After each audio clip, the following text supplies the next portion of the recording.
Donc je vous prie de vous réinstaller, s'il vous plaît.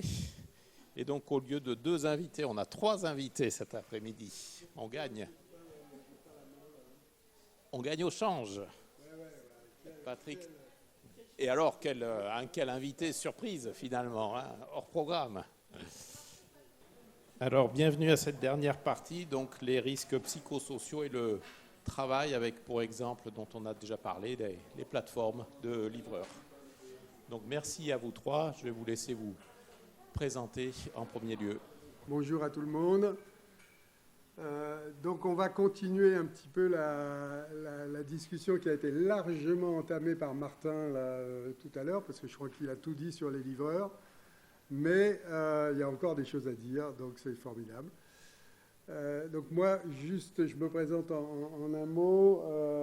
Je suis ici pour deux raisons. Premièrement, parce que je suis spécialiste en santé, travail et environnement. Donc, a priori, c'est un sujet qui m'intéresse beaucoup, même si je ne suis pas du tout sur les risques psychosociaux.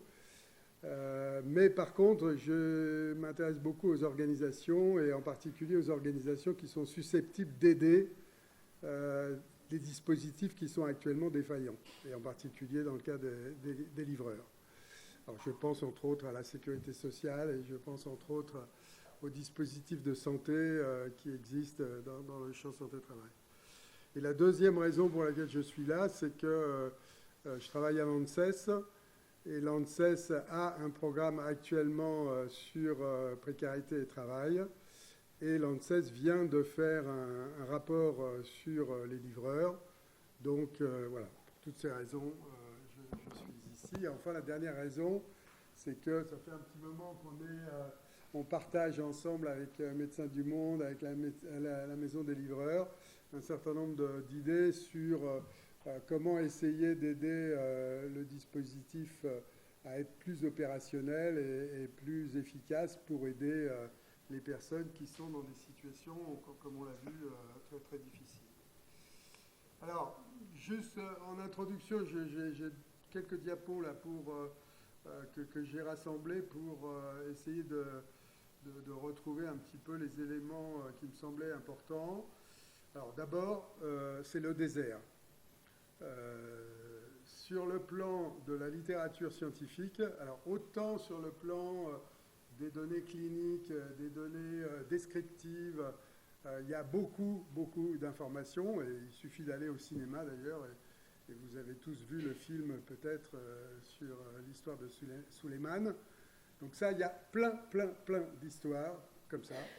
En revanche, dès que vous cherchez des informations un petit peu plus collectives, un petit peu plus épidémiologiques sur qu'est-ce qui se passe réellement à l'échelon collectif, là, c'est le désert.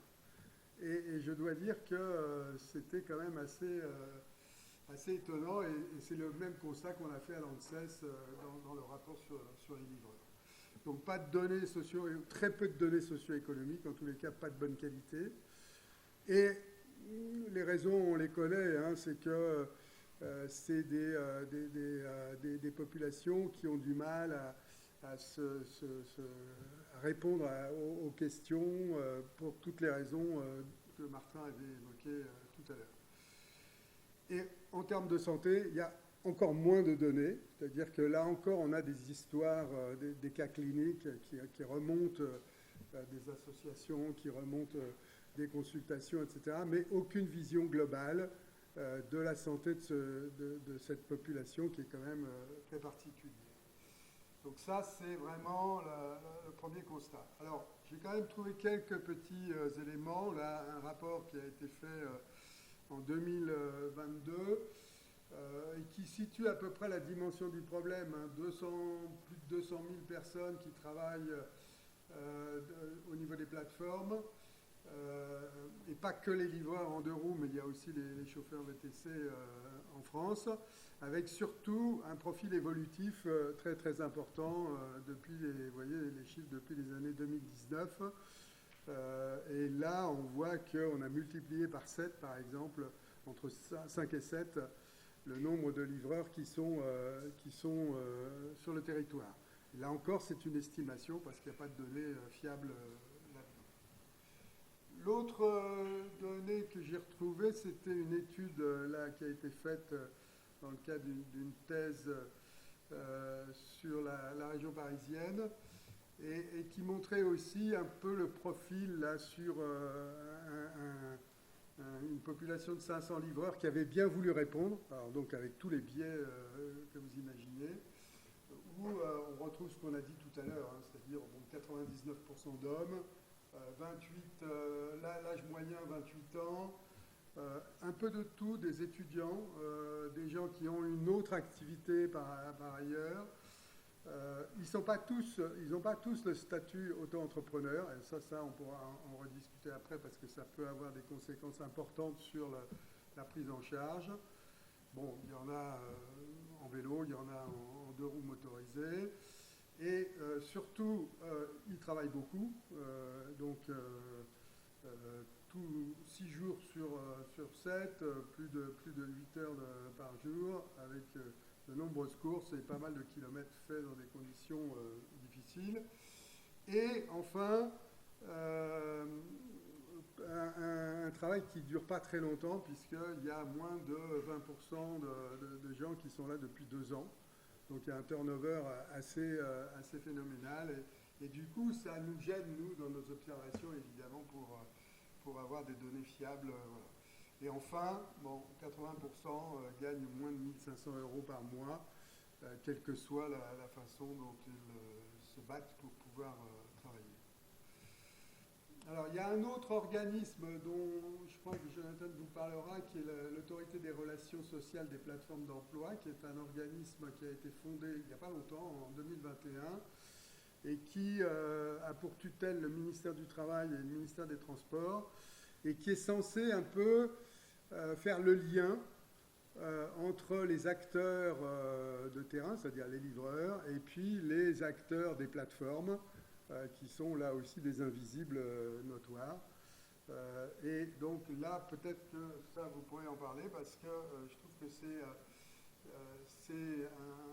une instance qui peut avoir son importance à partir du moment où elle est bien utilisée.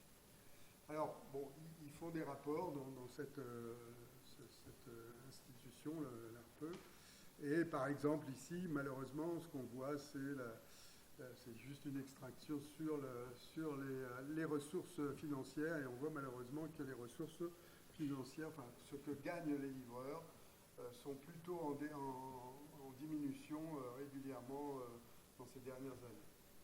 Enfin, le dernier élément qui me semble important, c'est le rapport dont je vous parlais de l'ANSES, qui n'est pas vieux, hein, mars 2025, et qui, lui, est vraiment centré sur les livreurs de repas, donc qui travaillent pour les plateformes, et qui a beaucoup d'informations qualitatives, très intéressantes, mais là encore, très très peu d'informations quantitatives. Alors, néanmoins, en extrayant un peu tout ça, les déterminants là, qui vont contribuer aux anomalies de santé qu'on observe sont multiples, hein, bien entendu. Ce n'est pas uniquement les RPS, c'est un certain nombre de déterminants qui vont se conjuguer pour arriver à détériorer l'état de santé. Alors déjà, la situation préalable à l'activité professionnelle, hein, puisqu'ils sont tous, beaucoup, en tous les cas la plupart, dans des conditions administratives, économiques, socio-familiales, le logement, l'alimentation, l'accès aux soins, etc., assez déplorables avant même de commencer à travailler. Et ensuite, à partir du moment où ils commencent à travailler, ils ont des difficultés qui sont liées à la nature des contrats. Donc ça, je pense que Jonathan pourra en parler. Et ça me semble très important, cette nature des contrats. Le statut d'auto-entrepreneur qui actuellement n'est pas encore bien établi, sachant que ça bouge, puisque la sécurité, normalement, le régime des indépendants a rejoint le régime général. Donc on est en pleine évolution du rôle de la sécurité sociale vis-à-vis de ces auto-entrepreneurs. Donc ça, j'espère que ça va aller dans le bon sens. Bon, la rémunération, on en a déjà parlé.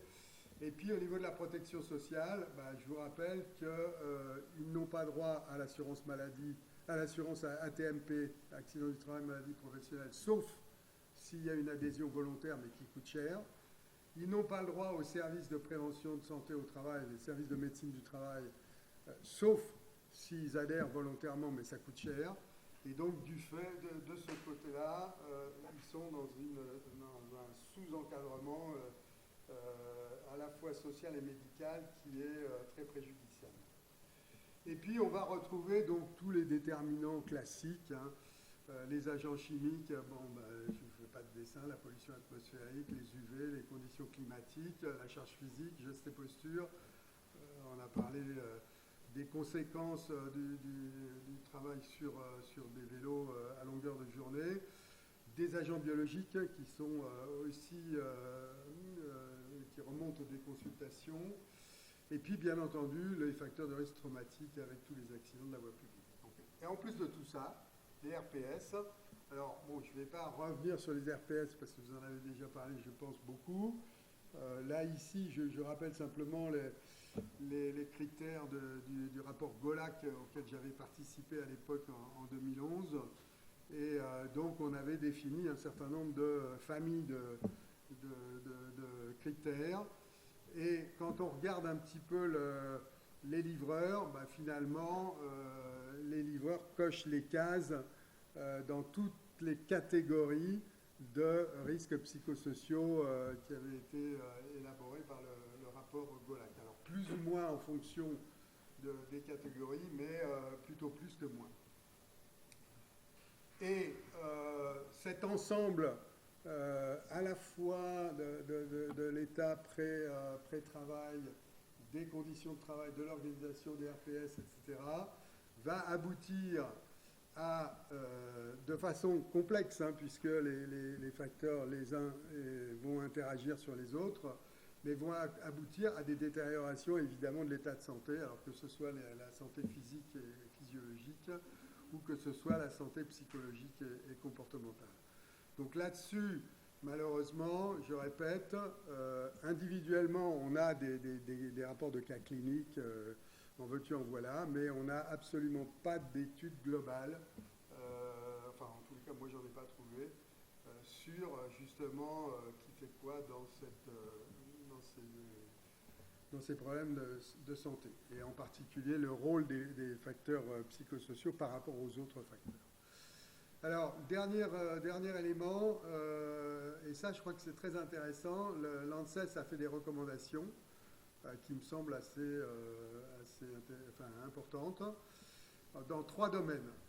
Un, si on veut faire évoluer le système de ces livreurs, il faut faire changer la réglementation, ça c'est clair. Et en particulier l'adaptation de la directive européenne sur les livreurs, mais pas que.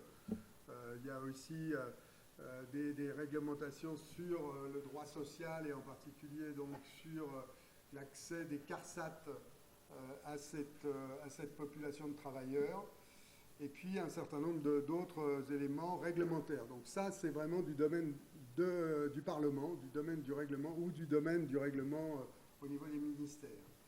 Après, il y a une deuxième salle de recommandations sur la prévention. Et alors, en particulier, il y en a une qui actuellement a été classée sur la rémunération des livreurs, mais ça revient à l'accès de ces livreurs au système au système sanitaire, et que ce soit le système de soins ou que ce soit surtout le système de prévention. Et je vous l'ai dit tout à l'heure, les AT-MP, il faut payer pour adhérer au risque AT-MP. Les services de santé au travail, il faut payer pour adhérer à ces services. Donc ça, c'est pas possible. Et puis, il y a un certain nombre d'autres éléments de prévention sur lesquels nous, entre autres, on travaille également, par exemple, pour améliorer les équipements ou les aider à avoir des équipements en bon état. Et enfin, dernière recommandation, il faut combler les lacunes qu'on a sur cette population, c'est absolument impératif, et donc la production de données, d'études et de recherche, sans lesquelles on a du mal à convaincre les autorités, on va convaincre les médecins, on va convaincre les psychologues, on va convaincre les travailleurs sociaux Par contre, il va falloir convaincre la sécurité sociale, il va falloir convaincre le ministère du Travail, et ça, c'est plus compliqué si on n'a aucune donnée. Voilà, au total, pour moi, les livreurs de plateforme, c'est tous les problèmes des travailleurs indépendants, tous les problèmes des activités à basse rémunération et à haut risque, tous les problèmes des invisibles, parce que justement, ils ne veulent pas être visibles, tout le problème des plateformes numériques qui sont totalement basées sur l'intelligence artificielle, mais dans le plus mauvais sens du terme, et puis tous les problèmes en plus des entreprises internationales, puisque la plupart des plateformes ne sont pas basées en France, mais sont basées à l'étranger, donc avec des accords de réglementation qui sont complexes et qui permettent justement de tous les évitements possibles. Voilà. Donc, un sujet qui avait largement été développé par Martin, illustré par Martin tout à l'heure. Et puis là, je donne tout de suite la parole à Jonathan et à Claire pour revenir sur le terrain. Et ils ont une forte expérience dans ce domaine. Bonjour. Oui. Merci beaucoup pour cette invitation. C'est toujours un grand plaisir de revenir à l'ISPED. Après, aujourd'hui, je me présente à vous avec une forme de fatigue. Avec une forme de fatigue parce que ce qu'on constate, c'est un désintérêt pour ce sujet. Un désintérêt du grand public, des consommateurs toujours plus nombreux et surtout des consommateurs qui sont visiblement très nostalgiques de l'époque des colonies et des champs de coton, avec des menaces, avec des insultes, avec des violences quasi quotidiennes vécues par ces travailleurs des plateformes. Il y a aussi indéniablement un désintérêt politique. Aucun parti n'a inscrit ce sujet dans son programme pour les municipales, de l'extrême gauche jusqu'à l'extrême droite. Il y a quelques élus à la marge qui essayent de proposer des choses, mais ça ne va pas jusqu'au sommet du parti. Il y a indéniablement aussi un désintérêt des autorités, malheureusement, qui, tu parlais de la sécurité sociale, tu parlais de l'inspection du travail, qui nous dit, tant qu'il n'y a pas de cadre légal voté par les politiques, nous, on ne peut rien faire. On voit bien qu'il y a un problème, mais on ne peut rien faire. Mais l'inquiétude qu'on a aujourd'hui, c'est sur le nombre de ces travailleurs.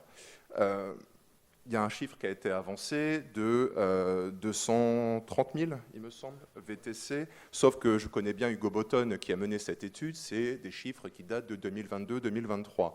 La courbe aujourd'hui, c'est celle-là. Le travail des plateformes est en train de s'imposer dans le marché du travail, dans le monde du travail. Et donc, nous, ce qu'on voit à l'association, ce qu'on voit avec nos partenaires, notamment Médecins du Monde, c'est une forme de cheval de Troie. Pourquoi c'est un cheval de Troie, ce travail via les plateformes ? 19e siècle, les ouvriers se révoltent. Les conditions de travail sont insupportables, il y a beaucoup de mortalité, il y a des enfants au travail, les ouvriers se révoltent.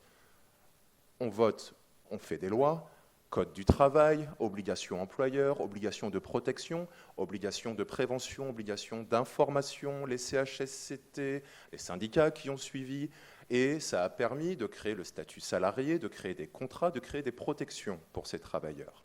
Quand il s'agit des travailleurs des plateformes numériques, tout ce que je viens de vous citer, ça ne rentre pas en compte, ça n'existe pas. Ce sont des travailleurs indépendants. Donc, tout ce qu'on a créé depuis 150 ans ne s'applique pas pour ces travailleurs. Quel est leur état de santé ? On l'ignore. Comme tu l'as dit, comme vous l'avez dit, Monsieur Brochard, il y a un désintérêt scientifique. On a participé aux dernières études, on a contribué à l'ANSES, on a contribué à l'étude de Cynthia Snerk sur les données, on a contribué à différentes études, que je n'ai pas le temps de citer, mais il y a un désintérêt scientifique. Il n'y a pas beaucoup de chiffres, il n'y a pas beaucoup d'études.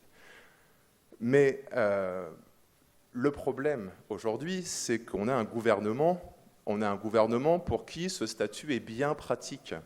Il est bien pratique, ce statut. Et donc, on a un gouvernement qui m'expliquait au Sénat, en février, où on a été invité à rencontrer la ministre, et la ministre expliquait qu'il n'y avait pas urgence. Les plateformes sont là depuis 10 ans. Un sénateur communiste posait la question à la ministre du Travail, « Mais madame, ça fait 10 ans que les plateformes sont là. Aujourd'hui, il y a 150 000 livreurs des plateformes numériques.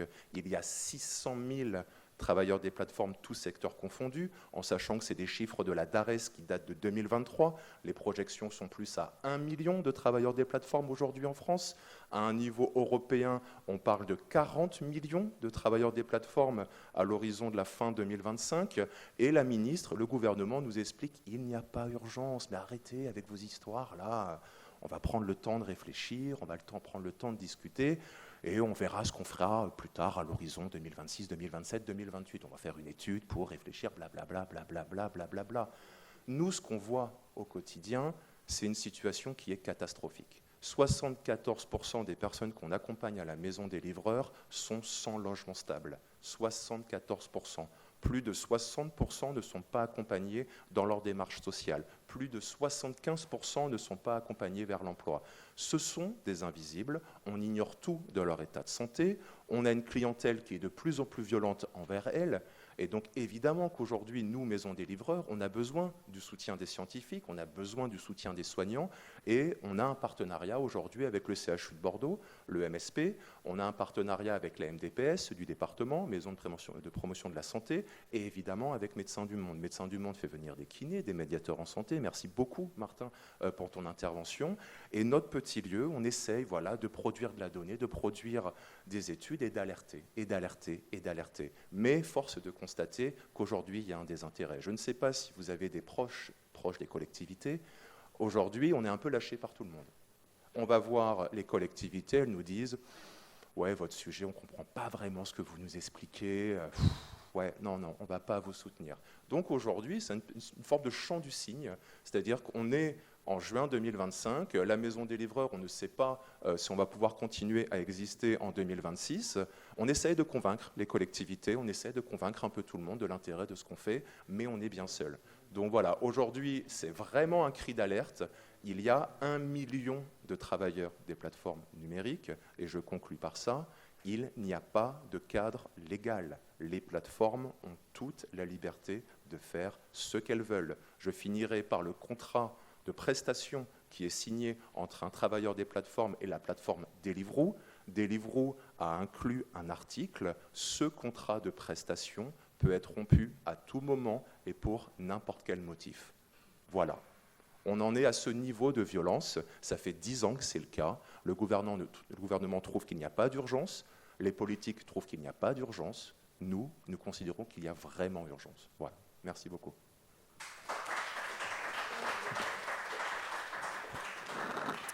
Bonjour, moi je suis Claire Dugleux, je coordonne, une autre coordinatrice, le programme que Martin a présenté tout à l'heure. Dans les missions des coordinatrices, il y a aussi le fait de remplacer les collègues malades. Donc je remplace ma collègue bénévole, Louise Robineau, qui devait s'exprimer aujourd'hui sur les risques psychosociaux qui sont observés à la Maison des livreurs. Je rebondis tout à fait sur ce que dit Jonathan. Médecins du Monde, on est membre cofondateur de la Maison des livreurs avec d'autres associations, dont Écurécup, Copcycle, bien sûr l'association AMAL, qui est l'association de livreurs qui a la majorité de la gouvernance. Et ce qu'on remarque, nous, depuis 2 ans, c'est que la thématique de la santé des livreurs est largement délaissée, même si, grâce au travail formidable qui est fait à la Maison des livreurs, c'est beaucoup plus médiatisé qu'avant. Ce qu'il est important de dire, c'est que Martin n'a pas présenté aussi son titre honorifique qui est animateur du groupe Santé Mentale de Médecins du Monde. Il est important de dire que cette question-là, ça faisait partie des problématiques de santé prioritaires qu'on a identifiées au sein de Médecins du Monde quand on a fait un travail de diagnostic, qu'il s'agissait quand il s'agit de monter le programme et de savoir quelles étaient les problématiques de santé qu'on allait adresser en priorité. La santé mentale des livreurs, elle est extrêmement détériorée, on pourrait dire ça. Louise m'a chargée de vous dire plusieurs choses. Je suis navrée par avance, je vais vous en lire beaucoup, parce que ce n'est pas mon métier. Ce qu'elle voulait exprimer, c'était qu'elle remarque, en faisant des consultations également au centre de santé de Médecins du Monde, en fixe, c'est qu'il y a des différences entre ce qu'elle observe dans ce lieu-là et à la Maison des livreurs. À la Maison des livreurs, il y a une convergence des difficultés liées au parcours migratoire, comme l'exprimait Martin, liées à des traumatismes qui ont été vécus pendant ce parcours migratoire, des événements tragiques au pays ou pendant ce parcours, qui vont faire qu'il y a une destruction des repères symboliques et qu'il y a un effet de déliaison psychique et beaucoup de syndromes de stress post-traumatique qui s'expriment à la Maison des livreurs. Quand les personnes arrivent en France, il y a une grande précarité sociale et psychique parce qu'ils sont malmenés par l'administration française. Ils n'ont pas de pouvoir de décision et c'est ce que Louise m'a mis entre parenthèses, référez-vous à la pyramide de Maslow. Je vous laisserai regarder. Sur les risques psychosociaux qui sont rencontrés, déjà sur les cadences de la livraison, c'est quand même assez incroyable, la fragmentation des tâches des personnes qui font de la livraison. Le temps, il est morcelé. Il est marqué par une alternance de périodes où vous livrez et de périodes où vous attendez. Des phases de ralentissement et d'attente qui sont aussi nourries par des peurs de contrôle, comme l'exprimait Martin, et des peurs que l'application ne vous sollicite pas pour faire des courses. Il est donc très difficile de cadrer ce rythme de travail. Et cette inconséquence dans le rythme de travail va aller alimenter tous les RPS qui sont présents dans l'activité de livraison. Il y a aussi un assujettissement fort à la plateforme, à l'application. Comme le disait Jonathan, en un clic, et Martin l'a répété aussi, en un clic, le client peut décider que vous êtes un mauvais livreur et donc vous n'avez plus de source de revenus.